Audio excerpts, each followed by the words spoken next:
জীবনে কোনোদিন টুপি পরেননি। আপনি দেখবেন ইন এভার নেভার তার যে হিস্ট্রি আছে, তার ৮৬ বছর বয়স, এই মানুষ বুড়ো হয়ে গেছে। একেবারে বাংলাদেশের ইতিহাসে যাকে বলা হয় রিয়াল বৃদ্ধ মানুষ। উনার জীবনে এই চেয়ারে বসার আগে দেখাতে পারবো না যে একটা সিঙ্গেল ছবি আছে যে ছবিতে উনি টুপি মাথায় দিয়েছেন। তো সেই মানুষ এখন জাতিসংঘের মহাসচিব আসলেন অ্যান্থনি গুতরেস, তার সঙ্গে গিয়ে তিনি সেই কক্সবাজারে রোহিঙ্গাদের মাঝে গিয়ে টুপি পরলেন, মাথায় টুপি পরলেন। ইট মিনস তার আকাঙ্ক্ষা জেগেছে। ২ নম্বর হলো যে তিনি ওই যে আমরা নেতারা যেভাবে এইভাবে হাত ঝুলিয়ে ঝুলিয়ে এরকম করি, এটাও জীবনে আমি ডক্টর মোহাম্মদ ইউনূসকে দেখিনি, কোনো জায়গাতে দেখিনি। উনি অলিম্পিকের ময়দানে গেছেন কিন্তু ওরকম দেখিনি। কিন্তু এইবার দেখলাম যে তিনি শেখ হাসিনার মতো হাত ঝুলাচ্ছেন, এরকম করছেন। ১০ লক্ষ রোহিঙ্গাকে দেখে, মানে তাদেরকে দেখে তার হৃদয় এমন হয়ে গেছে, তার চেহারার মধ্যে একটা জান্নাতি ভাব চলে আসছে যে এত আনন্দ, এত মজা, রাজনীতিতে এত মানে মানুষ জিন্দাবাদ বলছে, ১ লক্ষ লোক দাঁড়িয়ে তার সাথে খাচ্ছে, ১০ লক্ষ লোক তার কথা মতো চলছে, এ আরাম, এ তো বিশাল আরাম। এই জন্য সে শুধু নিজে টুপি পরেনি, বেচারা অ্যান্থনি গুতরেস তার বন্ধু মানুষ তাকে একটা পাঞ্জাবিও পরাই ফেলছে। হ্যাঁ, পাঞ্জাবি পরিয়ে এই যে দুজন গেছেন, ইট মিনস এখন রাজনীতির প্রতি তার একটা ভীষণ আগ্রহ জন্ম নিয়েছে, ভীষণ আগ্রহ জন্ম নিয়েছে এবং এই আগ্রহ থামবে না। এই আগ্রহ একবার যদি কারোর শুরু হয়, হেলিকপ্টারে না ওঠা পর্যন্ত ওই আগ্রহ আর থামবে না। ফলে এটা ২০২৭, ২৮, এটা কবে, এটা ভবিষ্যৎ নিয়তি বলতে পারবে।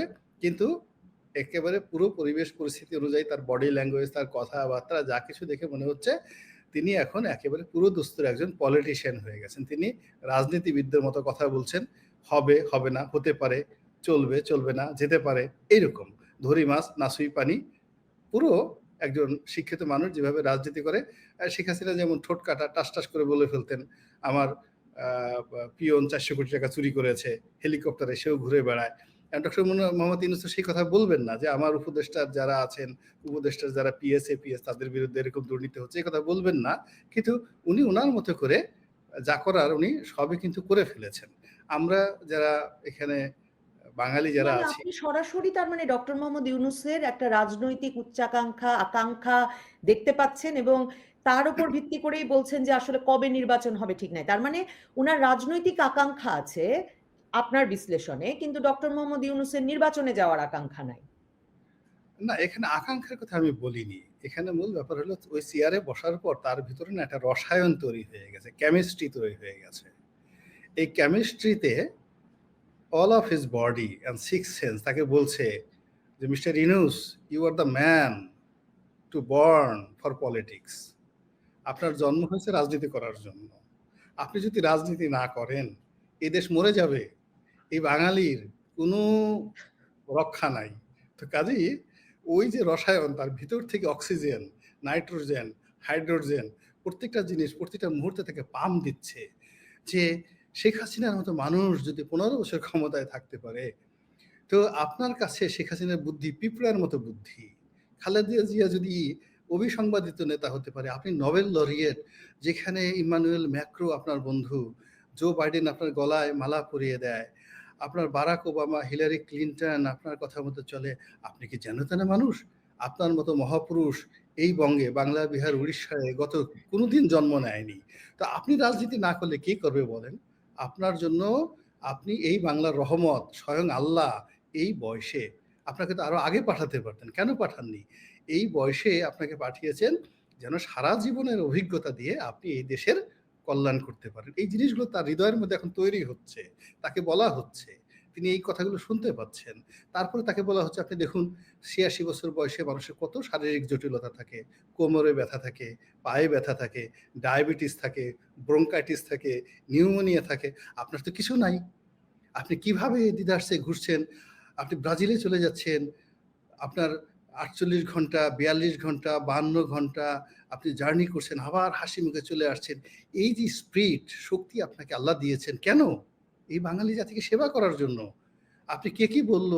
কোথাকার কি ইউটিউবার গোলাম মোল্লা রনি কি বলল? নবনীতা কি বলল? এই কথায় আপনি অভিমান করে হুজুর আমাদেরকে ছেড়ে যাবেন না। এই কথাগুলো কানের কাছে শুনতে, শুনতে তার মনে হচ্ছে যে না, রাজনীতি জীবন, রাজনীতি মরণ। গ্রামীণ ব্যাংক কোনো বিষয় না, গ্রামীণ ফোন কোনো বিষয় না। এই রাজনীতির মধ্যেই সমস্ত সফলতা। এবং ওই চেয়ারে বিশ্বাস করুন, ওটা এমন একটা চেয়ার, আমরা তো রাজনীতির কাছাকাছি গিয়েছি। ধরেন একজন সংসদ সদস্য, সে তার নির্বাচনী এলাকায় প্রধানমন্ত্রী। তার উপর তো কোনো ব্যক্তিত্ব নাই। তো এই কথাগুলো আসে। তা সেই কথাগুলো আসে। হঠাৎ করে একজন এসে লোক বলে যে, "আরে রনি ভাই কি অবস্থা?" কেউ এসে স্যার বলবে। যার দরকার সে স্যার বলবে। কেউ রনি ভাই বলবে। কেউ এসে বলবে তালুকদার সাহেব। কেউ এসে বলবে, "ভাই কালকে রাতে আপনাকে স্বপ্নে দেখেছি। আপনার ভিতরে যে চেহারা সুরত, কালকে রাতে স্বপ্নে দেখলাম যে শেখ হাসিনা আপনাকে মন্ত্রী বানিয়েছেন।" তো এই কথাগুলো শুনলে বিশ্বাস করেন, আপনি জানেন যে আপনাকে ফ্ল্যাটারিং করতেছে, কিন্তু মনটা ভালো হয়ে যায়। তেল এমন একটা জিনিস, এটা দেওয়ার সঙ্গে, সঙ্গে মন ভালো হয়ে যায়। তো ওখানে তিনি যেই জায়গাতে বসছেন, ওটা একটা তেলের কারখানা। তেলের কারখানার চারিপাশে শুধু তেল, ওখানে তেলের নহর প্রবাহিত হচ্ছে। এখন ওই নহরের মধ্যে ডক্টর ইউনূস তো দূরের কথা, তার চাইতে বড় মহামানব যারা আছে, কেউ ওর থেকে রক্ষা পায়নি। ফলে কাজেই তার যতটুকু সামর্থ্য আছে, শেষ সময় পর্যন্ত, শেষ ক্ষণ পর্যন্ত সর্বোচ্চ চেষ্টা করবেন তিনি ওই ক্ষমতার চেয়ারটাকে আঁকড়ে ধরে রাখার জন্য। এটাই হলো সায়েন্স। উনার তো রাজনৈতিক সমর্থনও আছে। মানে আমরা